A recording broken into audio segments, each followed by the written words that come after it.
চিকেনের অনেক রেসিপি হয়তো আপনারা খেয়েছেন, কিন্তু কখনো এভাবে খেয়ে না থাকলে অবশ্যই একবার ট্রাই করে দেখবেন। আশা করি আপনাদের ভালো লাগবে। রেসিপি ভালো লেগে থাকলে প্লিজ লাইক, কমেন্ট এবং শেয়ার করবেন।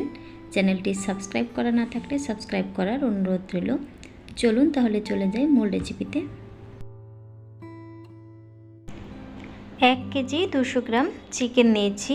আমি সোনালী মুরগি দিয়ে রান্নাটা করব। আপনারা যে কোনো মুরগির মাংস দিয়ে রান্নাটা করতে পারেন। প্রথমে মাংসগুলো ম্যারিনেট করে নেব।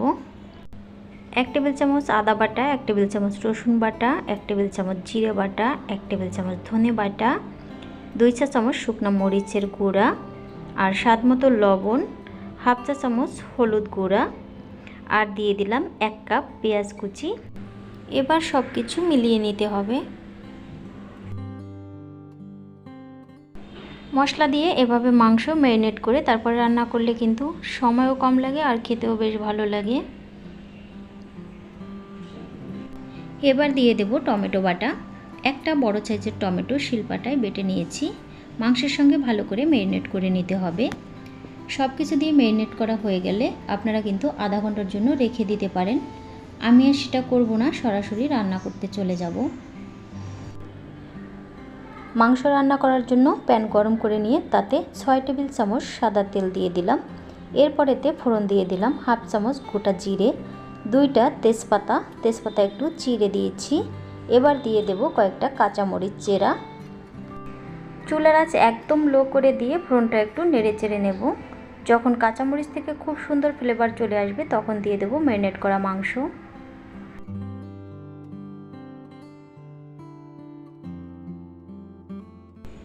এবার চুলার আঁচ হাইতে রেখে 3 মিনিট কষিয়ে নেব।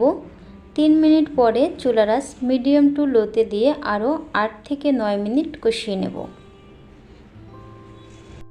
9 মিনিট পরে দেখুন মাংস কিন্তু খুব ভালো করে কষিয়ে হয়ে গেছে আর মশলা থেকেও তেল ছেড়ে দিয়েছে। এ পর্যায়ে দিয়ে দিতে হবে কুসুম গরম জল। রান্নাতে গরম জল ব্যবহার করলে খাবারের টেস্ট একটু বেশি ভালো আসে। জলের পরিমাণটা মাংসের সমান করে দিয়েছি, দেখে নিশ্চয়ই বুঝতে পারছেন।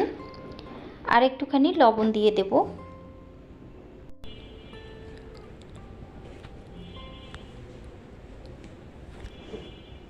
এবার চুলার আঁচ হাই করে দিয়ে জল ফুটিয়ে নেব।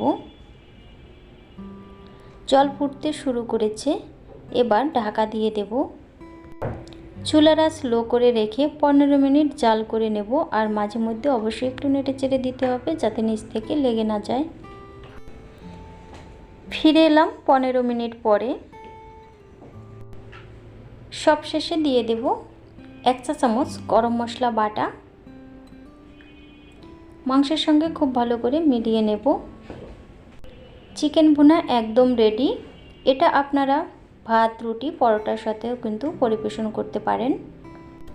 এবার চুলার আঁচ বন্ধ করে দিয়ে ঢাকা দিয়ে দেব। গরম মশলা দিয়ে মিলিয়ে নেওয়ার পরে সঙ্গে সঙ্গে ঢাকা দিয়ে রাখলে গরম মশলার যে ফ্লেভার সেটা কিন্তু খুব ভালো আসে।